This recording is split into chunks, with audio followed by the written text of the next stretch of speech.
For the longest time, strange people who hate gamers, they hate video games, they basically hate their audience. They've been injecting their own worldview, their own brand of politics, into basically everything we've known and loved. It is, of course, happening to video games, but it's also happening to movies, TV, pretty much every area of entertainment. And so it has been so great over the last few days to see so much attention being given to how awful this really is, how it is ruining entertainment as we've known it. And Sweet Baby Inc., they're certainly not the only ones who are totally focused on ESG, DEI, all about diversity, inclusion. That's all got to come first over the quality of the entertainment product, in this case, video games. They're not the only ones doing it, but they've kind of been the face of it, and I'm totally fine with it. This is an awful organisation. It's great that they're being clowned on.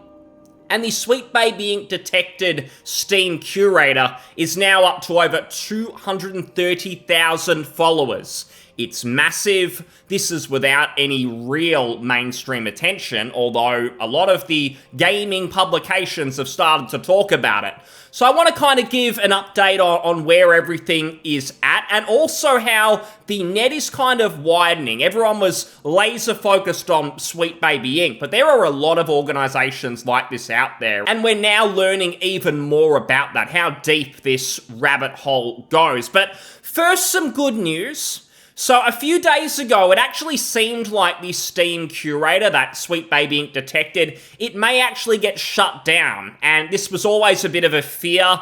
All of these crazies online who pretend that, oh, it's just a quiet minority who don't like Sweet Baby. Everyone else loves them. It's toxic gamers. Despite them saying that, they melt down. They start crying at the very thought of anyone being able to ignore games that Sweet Baby have had involvement with. And these people were infiltrating the group, saying racist things to try and get the group taken down. So it sort of shows how true to their values they actually are. They're willing to compromise it all just to take down people they hate. So very interesting that.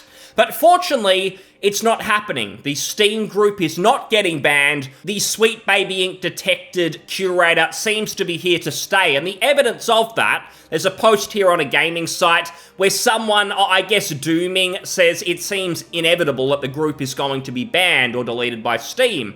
After all, Valve is a client of Sweet Baby Incorporated. Now, I hope that's not actually the case. I don't really know. Maybe, unfortunately, they were hired for something like Half-Life Alyx, but I'm sure it was just for that game. I highly doubt they've got anything to do with the Steam platform overall. But that aside, someone provides some evidence saying not so. And the creator of the Sweet Baby Inc. curator has posted to Twitter to say it is with great pride that I say based Valve. Thank you, Valve Software, for respecting your players' freedom of choice. And also, thank you, Lord Gabe, for building such an amazing platform for us. We are here to stay. And they post an image of a conversation they had with Steam support, probably suggesting, they don't say it outright, but it seems like the group isn't being taken down. The curator will stay there. Now, the whole reason it was at risk is within the Steam curator, there was a message board where people could talk and have conversations. I'm not sure if that will still happen. Again, it'd be great if you could just have pure freedom of speech and talk on there. But if people have to get off Steam and have those conversations elsewhere, but the curator can stay up, I'd see that as at least okay, acceptable. The curator should not get taken down. I think Valve know if they were to do that, people would not be happy with them. And they normally don't sort of get involved in issues like this. They don't take sides like, say, Nexus Mods did, where they banned a Tomb Raider mod that removed a diversity message. So props to Valve for at least sticking to this. And the group is going to stay up. Again, 230k followers and climbing. It's getting massive. I have seen some things that have been very questionable, though, very suspicious over the last few days. There was, of course, the Kotaku article, which very predictably was defending Sweet Baby Inc. and trying to use the defense that, hey, it's not Sweet Baby that's to blame for all the problems in games, forcing in diversity and everything else. It's actually that the whole industry is corrupt. and complicit in this process of trying to push a message using games as a vehicle to push these politics at the expense of the games. The article basically said everyone's complicit, it's not Sweet Baby Inc. Therefore, you're wrong for criticizing Sweet Baby, which I found to be quite odd. They kind of missed the point. But it looks like the Kotaku article wasn't an outlier. It actually seems like all at once, all the mainstream pathetic video game publications who always have no integrity and are all full of moronic writers who would be right at home at Sweet Baby Inc. if we're honest, they seem to have banded together to push the same message all at once. So heaps of articles have gone out, such as, diversity is not your enemy in a live service world. Studios aren't forced to add diversity. They're forced to add battle passes and endless grind, leading to worse games and cheap demographic appeal. Oh, I see what you're doing. You looked at one area that is no good, aka forced diversity, and then you're trying to move the conversation towards something else that we don't like. Guess what? Two things can be true at the same time. We don't like battle passes. We don't like pushing the message and making that the focus of the game. Nice try. And we can see here as well how a small video game narrative studio wound up at the heart of a massive anti-woke conspiracy theory. It is not a conspiracy when it is in your face, and we can see it happening in real time.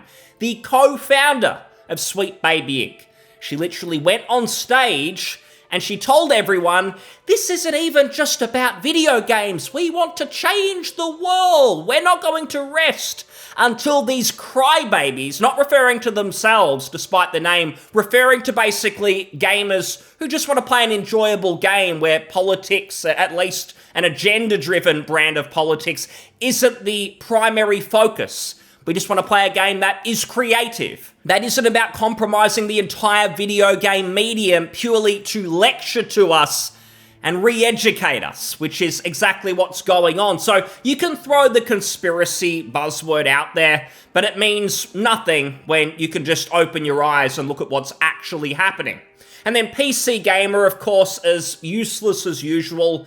They come out and say, a company called Sweet Baby Inc. has become the target of anti-woke gamers because it offers consultancy work and industry standard service that's been normal for years. Again, guess what? This isn't the defense that you think it is. By saying that Sweet Baby Inc. are not the only ones, and there are dozens and dozens of similar organizations going out there and ruining games by focusing on the wrong things, that really just tells us, hey, how deep does this rabbit hole go? This is horrible. No wonder games have just been terrible. They felt like propaganda for the longest time. Yep, you're literally saying the quiet part out loud. A phrase I've seen a lot over the past few days because of how creepy this is and how mask off all these people are really going. And speaking of mask off, I happened to wander to the Gaming Circle Jerk subreddit. If you haven't been here, I will spare your sanity. Don't go here. It is the real depths of humanity. And someone made a post about how Sweet Baby Inc. Detected is on meltdown right now. So they're referring to the curator. They're referring to the people who just want to know what games Sweet Baby are working on and want to ignore them. Apparently, we're the people melting down. We're the ones crying. Well, actually, most of us just want to ignore you and play fun games, have an entertaining time where we're not talked down to, propaganda. It's been you people who've been red-faced like a tomato, raging into your keyboard, crying about the fact that people don't want to play anything that Sweet Baby's had anything to do with, or anything similar to that. And you've been trying to say, if you don't want to play games that have had the message pushed into them, you're a phobe. We're not going to rest until technology gets to the point where we can inject a chip into your brain that forces you to think like us. We won't rest until nothing less is possible. That is how these people actually think. And some of the comments, Jesus. Someone says, who the fuck is Sweet Baby Inc? What did they do? Why is everyone fucking whining? Someone responds, consulting firm. A company can hire to go over their scripts and point out insensitivity towards marginalized groups. They're basically there to help make game writing more inclusive and avoid bigoted slip-ups, in case that's something a company may want. The issue here is that these people think that they somehow control the market and are responsible for destroying gaming.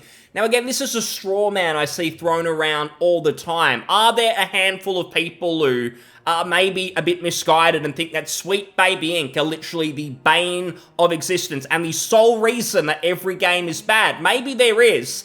But I think for most people, they see Sweet Baby Inc., at least at this point in 2024, as just being the face of it. Something we can point to and say, here is an example of all the crap that is destroying video games. We just want to play something fun. We don't want to be treated like because we're of the male gender and we might be a certain skin color, we might have been born in a Western country, that means that we are villains, we're evil, and we need to take a long, hard look at ourselves. That's not my first thought of quality entertainment. And apparently having that mindset means I'm a toxic bigot and I need to re-educate myself. Now, this description, as always, totally disingenuous. I've seen many people try and explain what Sweet Baby Inc. is.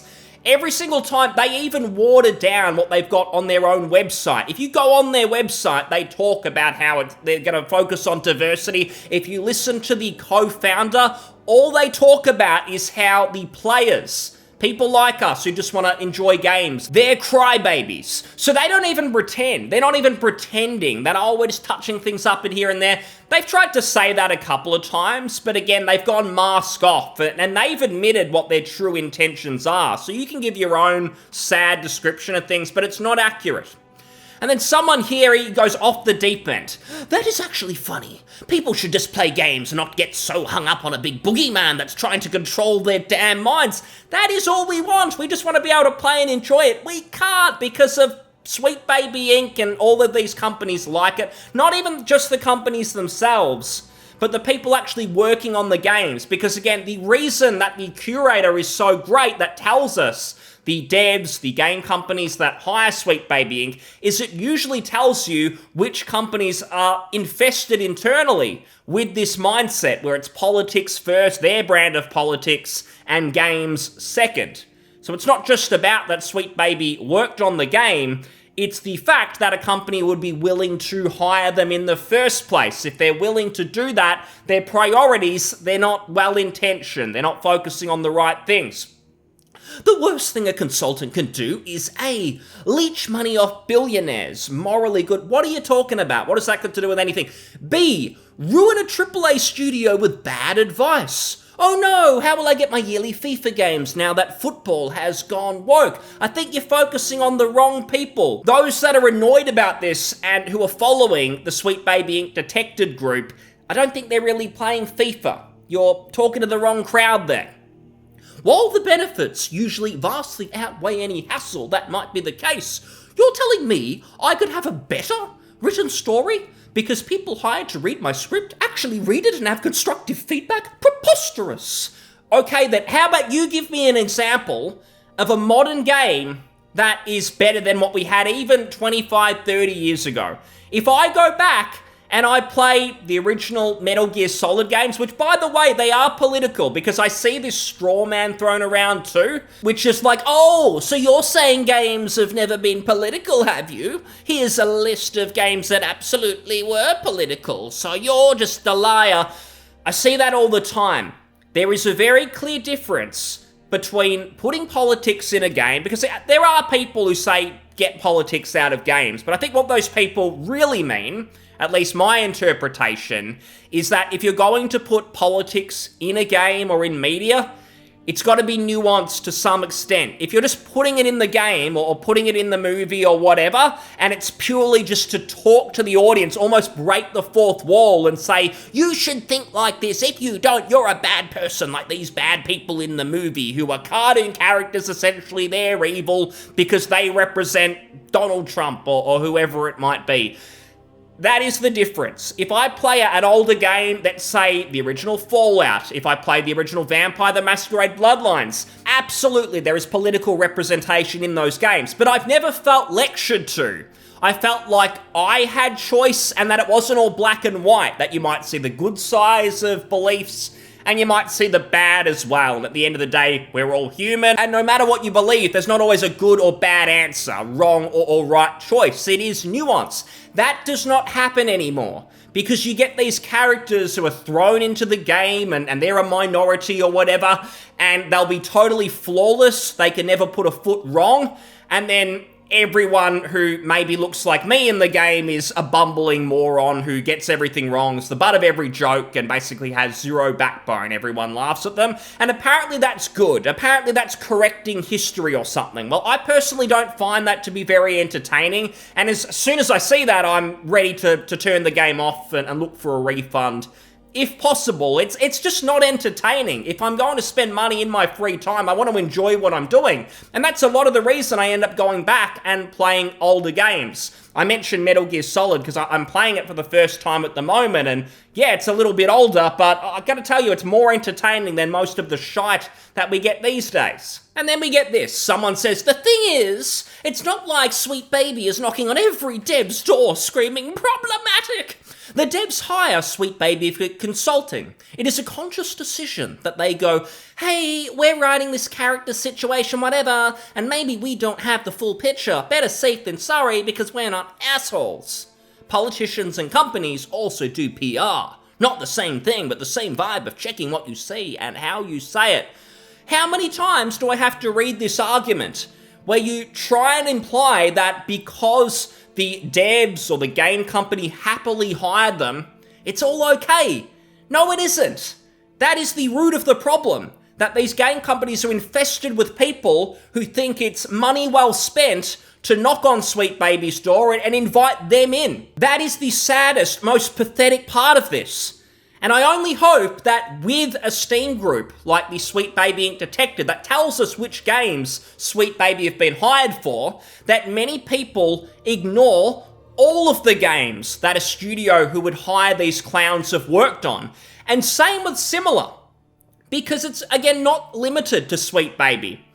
And we've seen more recently people start to put together some lists. So here, again on Reddit, someone's put together a list of consultation groups that are very similar to Sweet Baby, and they're on the list themselves, but we can see Black Girl Gamers, we can see Anita Sarkeesian, that might be a familiar name to some people, Infinity Ammo Inc., who funds Weird Ghosts, which supports Sweet Baby, and Sweet Ghosts are another one. It's a whole rabbit hole here. If you look at Sweet Baby, there's like all these offshoot companies, and what it basically tells us is there are a lot of people behind the scenes who are intent on forcing their worldview into games and pretty much destroy the medium just to try and force this down everyone's throat. That's all that they care about. They do not care about games. They hate the audience. It's just about trying to brainwash children, given they probably think it's all children who play games and that's the biggest audience, get them on board early so they grow up and believe all of the same nonsense. And I will say that I've seen the argument that if you go on some of these websites, they don't all blatantly say, hey, our sole purpose is to force DEI into every game and ruin it.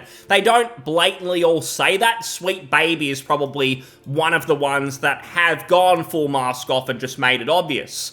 But many of these others, they are definitely along the same lines. They're probably just a bit more subtle. So trying to say there's not clear evidence that these people are doing it too, I think sometimes you have to read between the lines. And I mean, if we go on the Black Girl Gamers site, we are empowerment. We shift culture.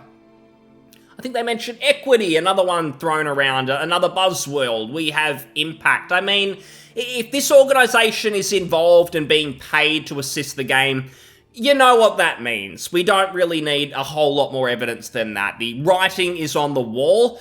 I did actually find this group as well. I saw this posted somewhere. I would actually argue over time this could become more important than the Sweet Baby Inc. Detected group. And it's essentially ESG Consultants Detected.